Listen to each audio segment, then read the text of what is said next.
పిడికిలినే బిగించి చూడు, అవకాశం నీకున్న తోడు, అసాధ్యమే తలుంచుకుంటూ క్షమించు అనేదా.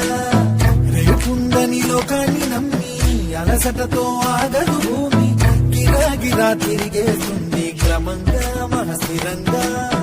ప్రతి కళ నిజమవుతుంది ప్రయత్నమే ఉంటే, ప్రతీకమే నువ్వు అవుతావు ప్రవర్తనే ఉంటే. ప్రకాశంలో సూర్యుడల్లే ప్రశాంతంగా చంద్రుడి వల్లే, ప్రకాశంలో విద్యార్థులే అలా అలా ఎదగాలి. ప్రకాశం